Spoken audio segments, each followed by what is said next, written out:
Mayday! Controls unresponsive. Tower, do you read? Shit. Comms are down.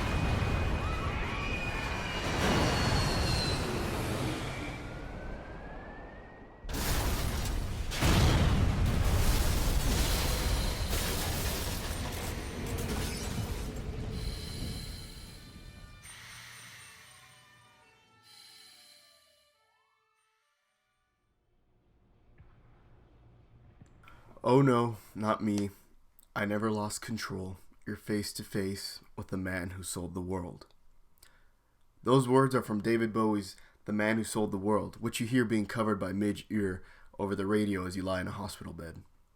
All you can remember before the coma is that your base and private army was under siege, but as you were escaping via helicopter, there was a bomb surgically placed inside one of the passengers.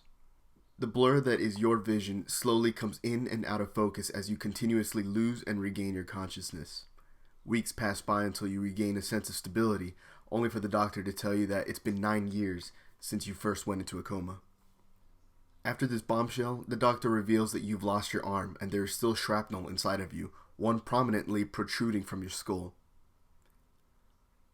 This is who you are now. You are Big Boss. After your helicopter exploded mid-flight, you're lucky to be alive. Before you have a chance to process the explosion, the fall of your base, the coma, and your current state, the hospital comes under attack by a small army. With the help of a man who introduces himself as Ishmael, he thwarts your assassination and leads your narrow escape out of the hospital. Nothing makes sense, but it doesn't matter. Immediately after escaping the hospital, you get on a boat and sail to Afghanistan to save Kazuhira Miller, your right-hand man and second in command. Training Mujahideen rebels when he was captured by the Soviets. The Reds' 40th Army. Troop strength somewhere around 100,000. Squad holding Miller set off near the Pakistan border yesterday. Now in 3 days they'll reach the Soviet garrison. They'll be interrogated for a few more days, and it's off to a lager. Or left to rot in a ditch on Afghan soil. I give him 2 weeks.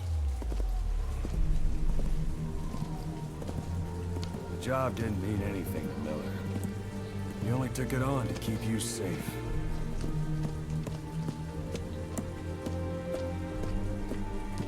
Well, there's our ride.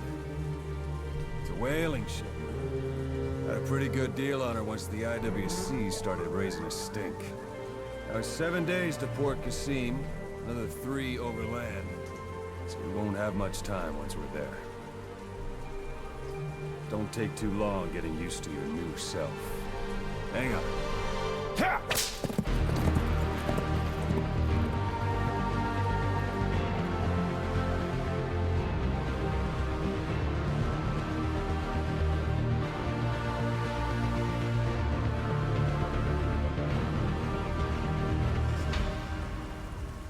Thus begins your journey to rebuild what you've lost, and your journey to exact revenge on those responsible for the destruction of your base. Metal Gear Solid 5, The Phantom Pain, was released on September 1st, 2015, worldwide on Windows PC, PlayStation 3, PlayStation 4, Xbox 360, and Xbox One. The third-person stealth action adventure game was developed by Kojima Productions and published by Konami Digital Entertainment. The game serves as the 5th installment and as a bridge between Metal Gear Solid Peace Walker and the very first game in the series, Metal Gear. Just as this was being released, Konami announced that they were restructuring their company and its divisions, which in essence resulted in the dismantling of Kojima Productions. The director and producer, Hideo Kojima, was revealed to have his contract end with Konami at the end of 2015. This effectively made Metal Gear Solid 5 The Phantom Pain the final Metal Gear game developed by series creator Hideo Kojima. Not unlike the rest of the series, the Phantom Pain storyline is a complicated one. Specifically, however, throughout the game you deal with a man on fire, a man without a face, a virus triggered by languages, nuclear disarmament, and finding out how your base in the prequel was compromised. Most games are linear, with the player undergoing a mission, then a cutscene, then a mission, then a cutscene, and through that developing a sense of where things are going. The Phantom Pain takes a different route, with most missions being simple mercenary contracts that sometimes lead to a cutscene related to the overall story. For example, you may go through 3 main missions where you need to save a prisoner. Out of those 3 main missions, only one will actually have a cutscene afterwards that adds to the overall plot. Just one thing, Kaz. This isn't about the past. We're fighting for the future.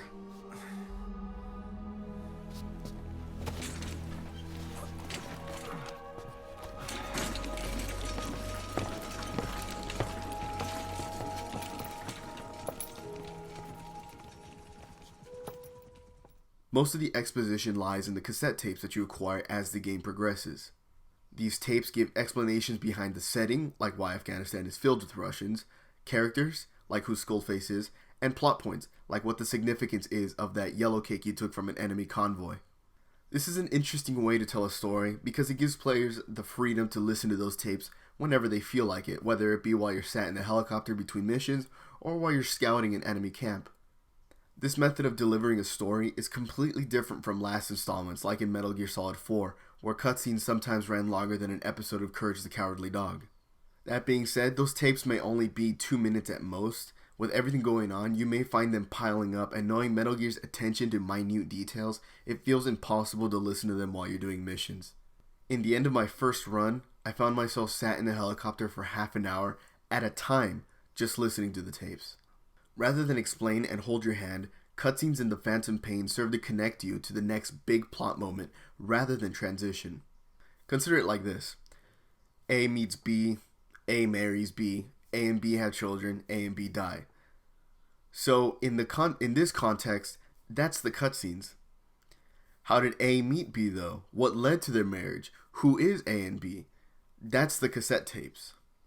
However, using this method allows newcomers to the series to easily transition into the world of Metal Gear Solid because these missions tend to help you build your base rather than delivering a story, which means you can jump in and out of missions whenever you feel like it.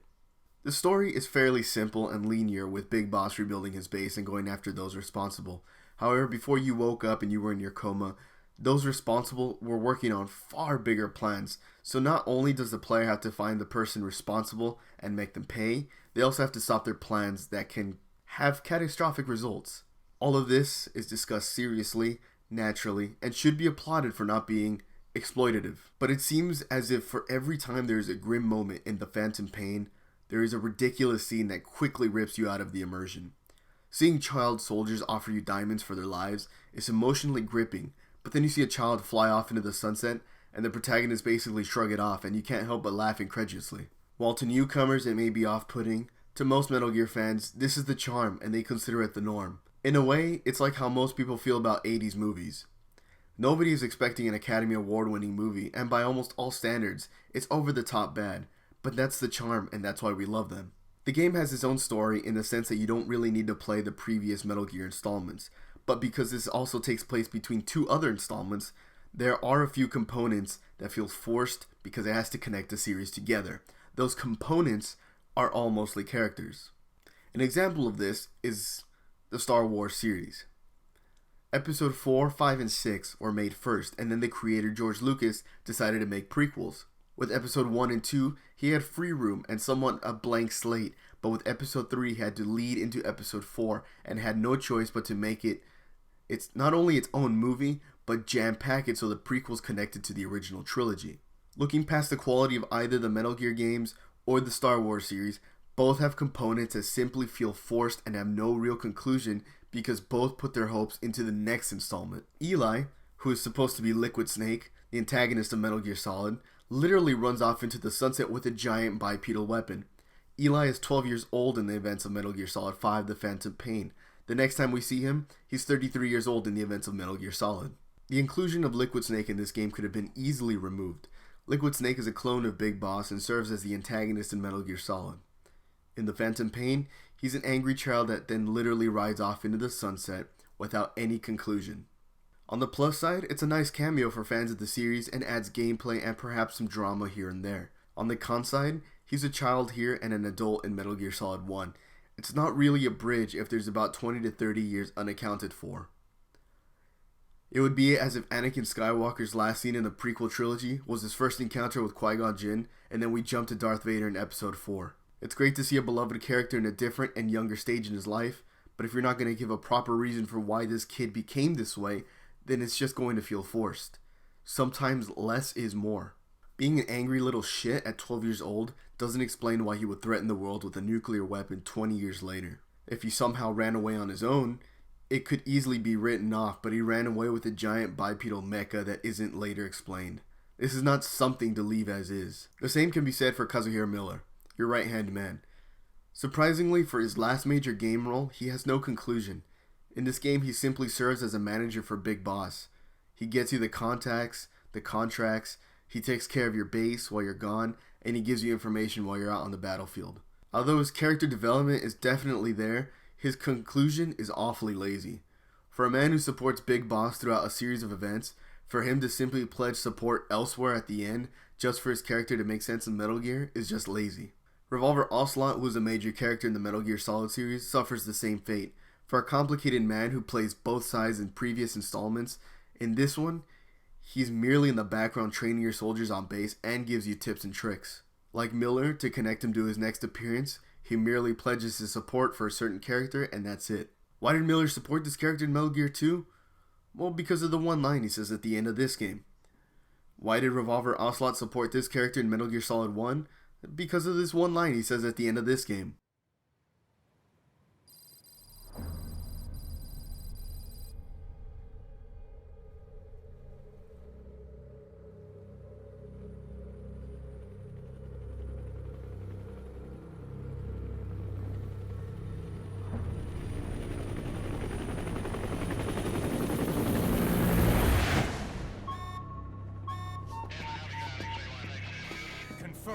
One bogey on our 6, steady at 0.4 miles. It's tailing us. Don't lead it back to Mother Base. Roger, we'll shake it off.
Quiet, who happens to be the coolest character in the game, is not only undercut by her lack of clothing and her obvious sex symbol status, but also has no character development whatsoever.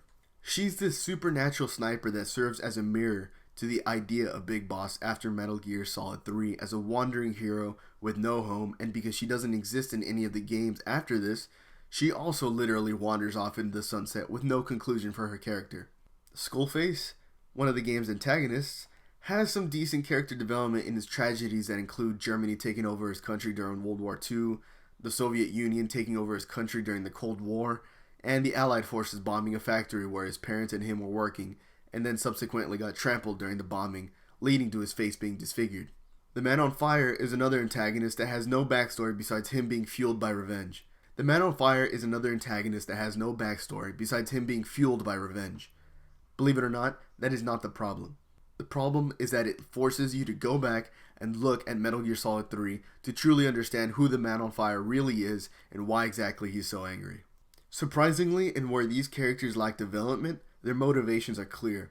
Revenge is a running theme in the Phantom Pain, and many of these characters embody that theme. The Man on Fire literally embodies revenge, only being alive because of that. Skullface uses language as a means to infect the world, as a way of revenge for his childhood and as a way to get back at those who wronged him. Kazuhiro Miller, your right-hand man, wants revenge for the destruction of Mother Base and for the death of so many of his soldiers. The reasons for why all these characters act the way they do is clear, although sometimes it is too clear, and by that I mean characters like Skullface will take on a retro James Bond villain mold and deliver monologues of what their plan is or why they're doing what they're doing. Big Boss / Venom Snake is another who lacks any sort of development in this game. He gets one emotional scene where he has no choice but to turn on some of his soldiers to prevent any danger to the rest of his army, but that's about it. His development is all in the previous installment, and there's nothing that explains why he's the person he is in the next installment. It also doesn't help that Kiefer Sutherland was criminally underused in the cutscenes and keeps silent most of the time. Had I no prior knowledge of anything Metal Gear, I'd think Big Boss / Venom Snake was bored and indifferent to the world around him. There's literally a point in the game where you ride with the antagonist through Afghanistan, and while he delivers his villain monologue about the world and his plans, you say nothing. The game takes place in the 80s in Afghanistan and Africa. The time period was already decided for creator Hideo Kojima.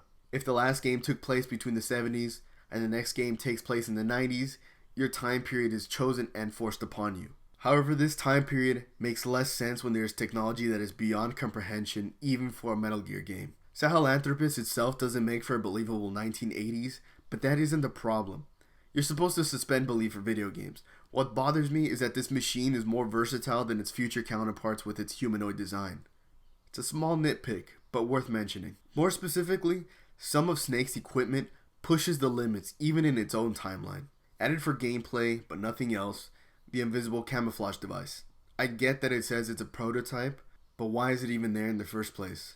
Something that can make you invisible even for a short while, and it's not even mentioned once by you or your partners, and then it's just totally forgotten until Metal Gear Solid 4's events in 2012. The same goes for the iDroid.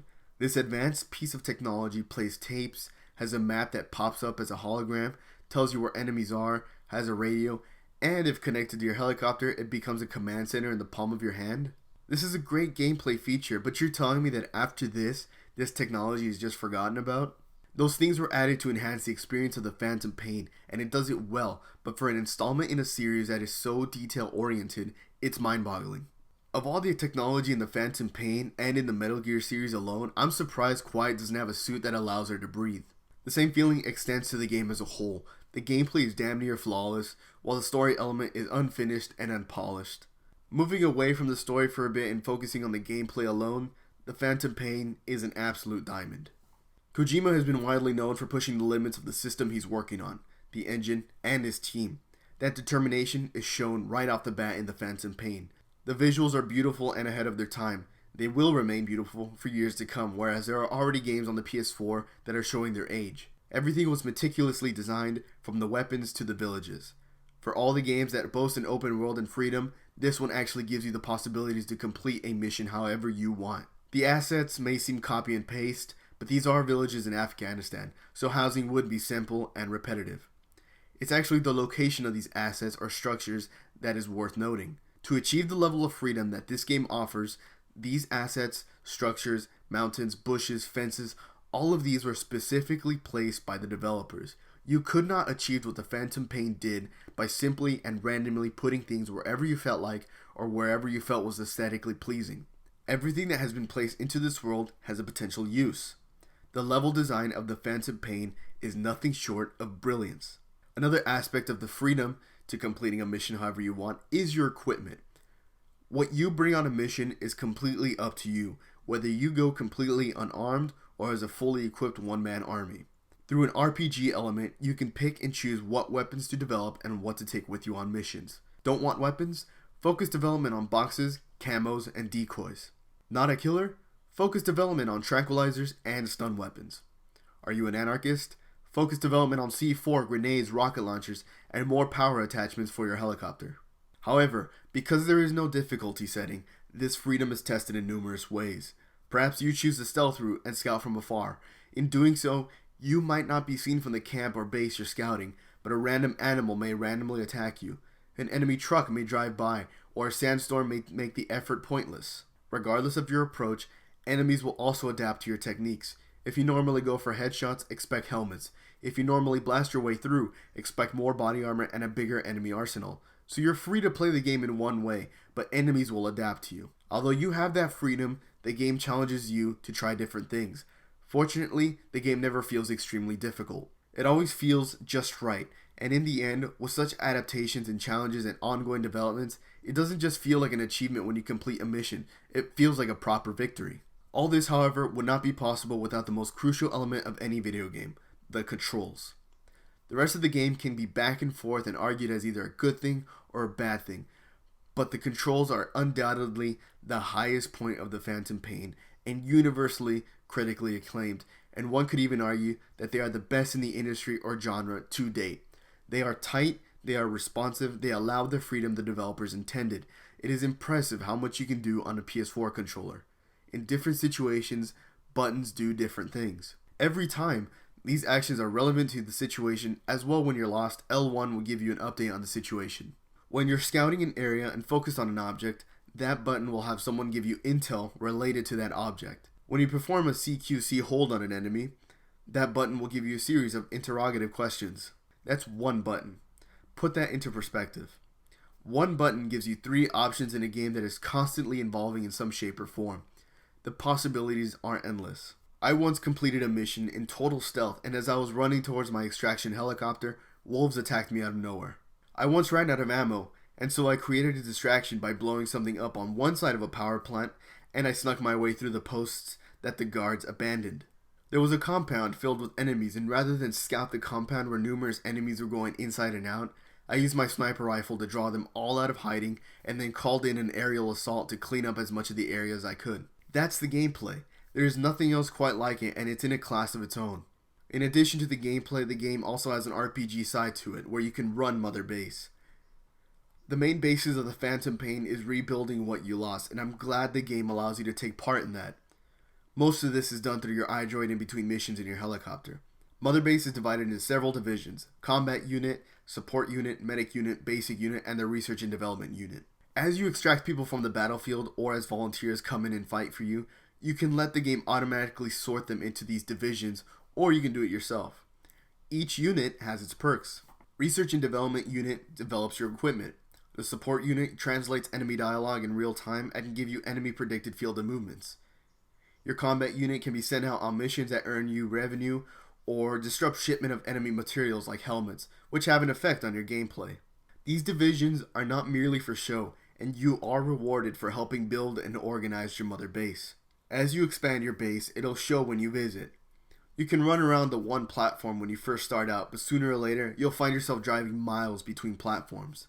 It's not merely cosmetic either. By visiting your base, you can trigger cutscenes, improve morale, which gives a temporary stat boost to your men, or take a shower to wipe the blood off and refresh yourself physically and psychologically. In Metal Gear Solid 5: The Phantom Pain, there is a multiplayer component. To be fair to the game and its developers, I only played one match of Metal Gear Online, and I did not enjoy it. The mechanics were the same, but I simply did not like it. It felt disconnected to the main story, and for me, I had enough to do in the main campaign. There's also an online RPG element to the single player where you create FOBs, which are like smaller Mother Bases. With these FOBs, it basically allows you to infiltrate enemy players' bases and disarm their weapons or take their resources. The first FOB you build is free, but after that it costs you MB coins, aka microtransactions, aka real money. I realize Konami is a business and businesses need to make money, but this really was totally unnecessary. Whereas in Call of Duty a microtransaction is merely $1 for a skin, this game makes you pay for a base to expand your army. Expanding your army is what the Phantom Pain is all about, and now you have to pay for it. It's not subtle whatsoever. Had they gone the Rockstar Games route, where you pay some real money for some in-game money that's already accessible, then it would be more appropriate. Instead, there are two in-game currencies, the GMP that you earn for doing missions in-game, and then MB coins which you have to pay for. On the plus side, by logging into the Phantom Pain every day, you get daily rewards, and sometimes those rewards consist of a tiny amount of Mother Base coins. Since I don't use them, they add up, but they should not be in the game full stop. Alrighty, that's it. Now on to the usual conclusion and recommendation. This is you, as you've lived until this day. Tomorrow, it becomes a phantom.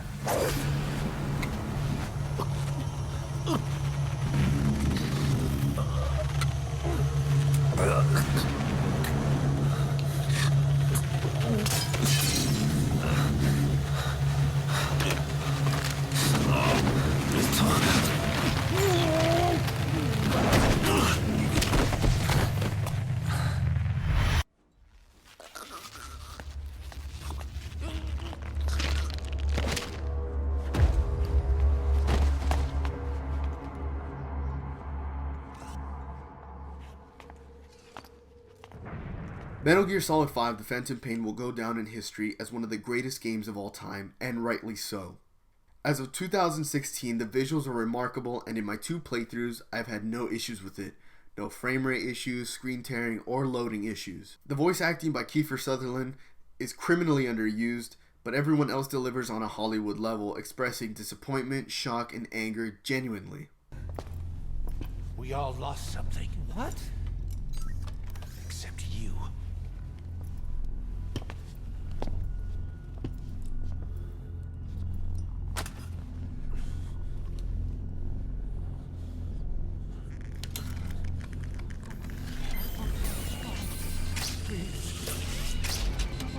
Don't!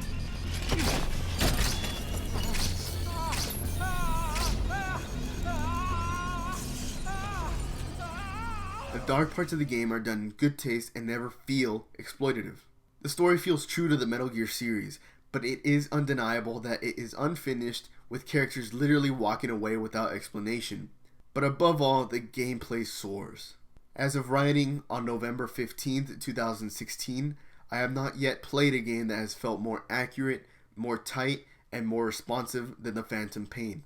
Considering its universal acclaim, if you fancy playing video games, then The Phantom Pain should be on your list. This is not a game to watch a playthrough of. This is a game you need to experience yourself. Even if you're not a fan of the series, the game stands well on its own.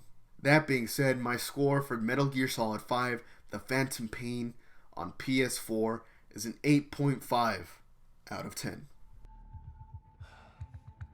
Either way, one of these days we're gonna have to kill her.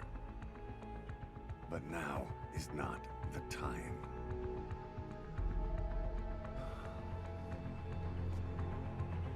When the time comes, I'll pull the trigger.